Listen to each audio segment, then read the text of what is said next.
Assalamualaikum warahmatullahi wabarakatuh. Nama saya Tasya Abiyaika Putri dari SMP Pasundan Majalaya. Saya akan mereview buku yang telah saya baca yang berjudul Penguasa Langit. Tahun terbitnya adalah 2015. Penulis buku ini adalah Yoyo Rahayu Basuki SPD dan penerbitnya adalah Citra Malang. Jumlah halaman di buku ini ada 84. Di depan sebuah rumah ada taman dan ada terlihat seorang anak laki-laki yang sedang menyiram tanaman. Dia melihat dua burung yang sedang berbicara di pohon. Dia mendengar akan ada perkumpulan bangsa burung yang akan menghancurkan burung besi.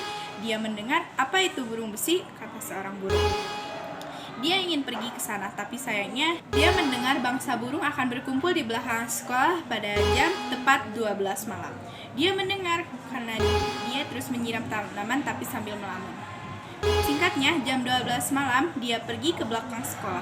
Dia melihat banyak burung-burung yang sedang berbicara atau berunding, dan dia melihat ada seekor burung yang sedang terbang, dan dia mendarat di tengah-tengah kerumunan burung-burung itu. Burung itu berwarna emas kekuningan. Dia mendengar burung itu berbicara, "Aku adalah raja burung kalian yang baru." Hario mendengar itu, dia adalah raja burung yang baru. Dan singkat ceritanya, mereka berunding untuk menghancurkan burung besi. Tanpa disangka, burung besi yang dimaksud adalah pesawat. Ada seekor burung yang berwarna kuning keemasan. Dia mendarat di tengah-tengah kerumunan burung itu, dan dia berbicara, "Aku adalah raja burung kalian yang baru." Burung itu sangat cantik. Dia berwarna keemasan kekuningan.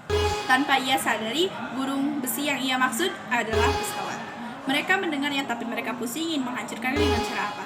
Lalu ada seekor burung pipit yang berbicara, "Aku mempunyai seorang teman, dia adalah profesor. Dia menciptakan mesin waktu yang akan membuat kita lebih cepat untuk menghancurkan burung besi.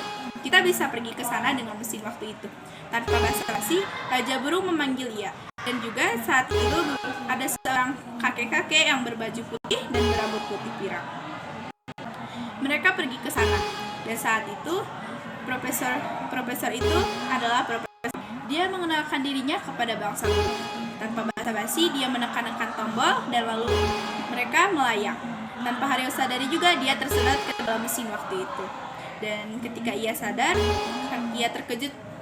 Dia melihat raja burung dan juga profesor serta burung pipit yang sedang melihat dia. Tanpa saat itu, raja burung dan profesor pun berunding. Mungkin anak ini adalah anak yang tersesat saat itu, pikir raja burung. Dan mereka pun mengizinkan Hario untuk ikut bersama mereka asal tidak mengutak-atik barang apapun. Saat itu mereka masuk ke rumah Leonardo da Vinci, pencipta pesawat atau yang ia sebut adalah Raja Burung. Saat itu Hario melihat kalender yang betapa terkejutnya, yang ia lihat bukanlah di saat masa kecil Leonardo da Vinci. Dan mereka melihat ada sebuah lukisan yang melihatkan sebuah pesawat. Lalu mereka sadar bahwa ini bukanlah tahun yang mereka maksud. Mereka berlari menuju mesin waktu itu, dan mereka pun menekan-nekan lagi tombol saat itu. Dan mereka pun sampai di sebuah lapangan. Tanpa ada apapun, mereka melihat ada sebuah pesawat. Dan mereka pun terkejut, kenapa pesawat bentuknya seperti itu. Dan ya, Hario bilang itu adalah helikopter, bukan pesawat. Saat itu ada sebuah tembakan yang mengarah kepada mereka, dan tembakan itu berasal dari tentara. Lalu mereka nyadari ini bukanlah di saat Leonardo da Vinci kecil. Ini adalah peperangan dunia kedua. Saat itu mereka langsung berlindung.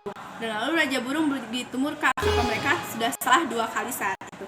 Dan saat itu mereka pun kembali lagi ke tempat asal di mana ada mesin waktu itu, dan mereka menekan tombol. Lalu Profesor Banu pun bilang bahwa ini pasti akan tepat, begitulah katanya. Saat itu, Profesor Banu dan yang lainnya pun melayang-layang kembali. Mereka sudah sampai di mana tempat yang mereka ingin sampai. Mereka melihat ada seorang anak kecil yang sedang bermain lari-larian bersama beberapa anak lainnya.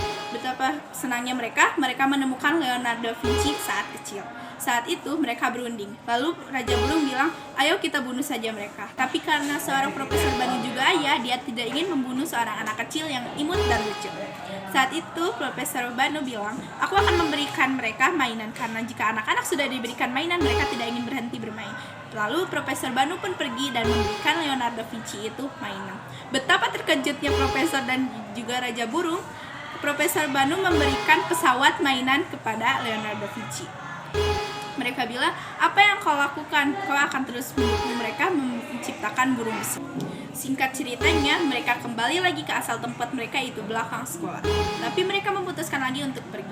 Dan betapa terkejutnya mereka ada di sebuah gunung bernama Gunung Jayawijaya. Dan di saat itu, Haryo bilang, aku tidak akan membiarkan kalian menghancurkan pesawat, kata Haryo. Betapa terkejutnya Raja Burung, ada pengkhianat di sini. Haryo mengambil remote control yang ada di tangan Profesor Banu. Dia mengambilnya dan lalu dia lari. Ketika itu Profesor Banu yang sudah sangat kedinginan tidak tahan dan dia lalu pingsan. Saat itu Profesor Banu yang pingsan, Haryo hanya bisa diam. Haryo lari begitu kencang dan ada Raja Burung yang mengejarnya dari atas. Dia berbunyi seperti burung elang. Tapi karena Raja Burung yang sudah sangat kedinginan, akhirnya dia terjatuh dan ia pingsan.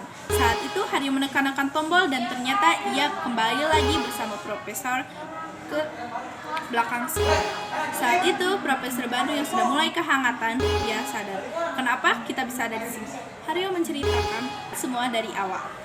Lalu Profesor Banu bilang, sebenarnya aku tidak membenci pesawat. Aku hanya dendam kepada pembenci pesawat kenapa dia harus menciptakannya. Saat itu Profesor Banu menceritakan kenapa ia membenci pesawat. Saat itu Haryo pun mengerti. Ia menasihati Profesor Banu. Katanya, kenapa kau tidak menciptakan mesin waktu untuk bertemu dengan anak-anakmu yang meninggal karena kecelakaan pesawat? Sahut Haryo. Saat itu Profesor Banu pun tersadar. Ia mengambil remote control yang ada di sana dan ia mengutak-atiknya. Ternyata ia menciptakan lagi hal yang baru. Dia menciptakan remote control itu sebagai translate bahasa Indonesia ke bahasa Inggris. Saat itu Profesor Banu pun bilang, terima kasih kau telah menyadarkanku. Aku sangat berhutang budi kepada dirimu. Aku akan menciptakan alat yang sangat berguna lagi.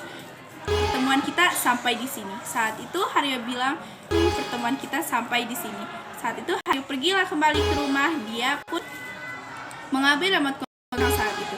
Dalam hatinya dia akan menjaga baik-baik alat yang telah diciptakan Profesor Banu itu.